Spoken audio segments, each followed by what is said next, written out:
had been in the house only a few months when they were watching TV one evening when they heard a loud thud that shook the house. It sounded as though a very heavy, solid object, such as a safe, had fallen from a great height and landed on the bricks of the moat, which is where we're at back here. They rushed outside with flashlights, expecting to find something lying there, but nothing unusual was found. The manifestation has occurred a number of times over the years, at both night and day. The most recent occasion was early in 1985. There have also been some sightings of spectral forms. At 1 in the morning, on the summer of 1967, for example, Gibson went into the dark kitchen to get a glass of milk before retiring. From the light shining out of the refrigerator, she caught a glimpse of something in the hall. She could plainly see the silhouette of a slim girl in a full-length dress with a full skirt. It was not the full wide fullness of a hoop skirt, but from one of an earlier period. She could see no features, but she was not transparent, just a white silhouette.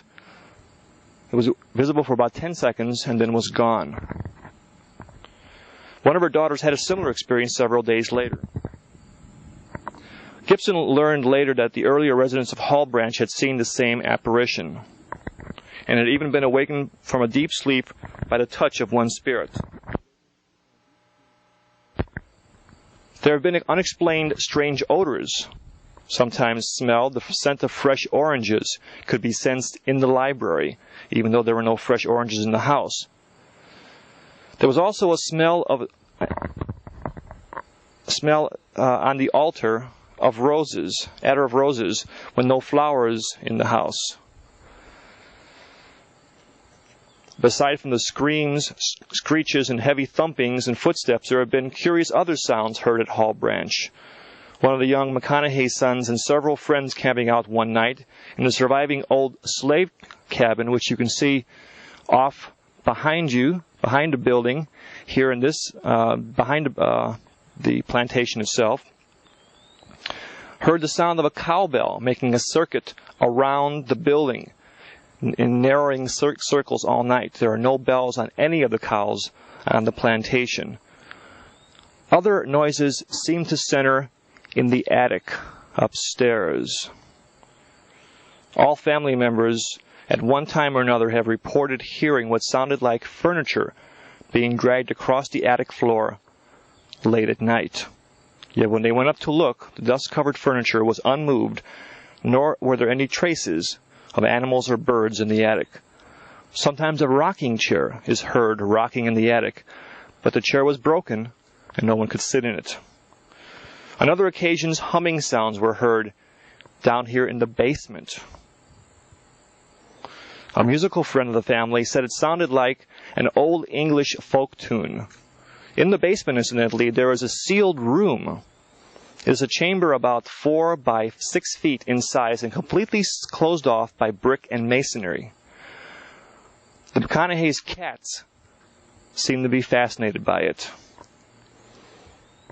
There's also other types of phenomena going on in the house.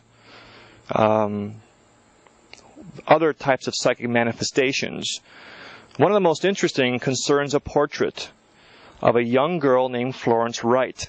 She was a distant relative by marriage, and little was known except that her parents had a summer home in Massachusetts, and that Florence had died before the painting was completed, although she was only in her 20s. After 20 years in storage, the painting was given to the McConaughey's by a cousin who told them it was a colored painting. This bewildered them because, in her words, when the picture was uncrated and the massive gilt Riccardo frame and glass painstakingly dusted, the portrait appeared to be a charcoal rendering rather than a pastel. No color was evident. Everything was either a dirty white, gray, or black. There was no signature of the artist to be found, and the back of the frame was tightly sealed. A few days later, Gibson remembers, I heard the woman's voice in an animated conversation on the first floor of the house, as then when Haw Branch was opened to the public. The unexplained sound of voices occurred 5 or 6 times in the library over a period of a year. slowly but surely, color began to come back to the painting. The grayish skin turning to flesh tones and flesh colors, until over the next year the portrait miraculously transformed into pastel brilliance.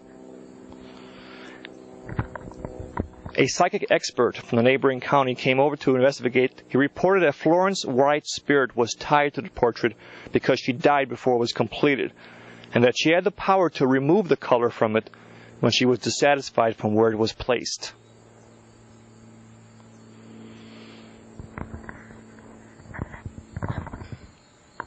So if you're ever at Amelia, the county of Amelia, 35 miles southwest of Richmond, and you want to come through this area, check at the courthouse.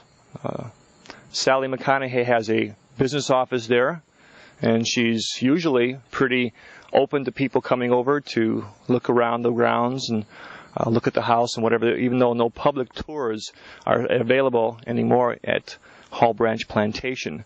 But who knows, as you're walking through the grounds one afternoon, or as twilight begins to creep in, you might hear the melodious tones of a woman gently singing, or you might catch a glimpse, perhaps, of a girl in a white, frail-looking dress, kind of walking through the grounds of Haw Branch Plantation. It's one of the many encounters, the many psychic events that have happened here for many, many years, and it's still considered to be one of Virginia's most haunted houses.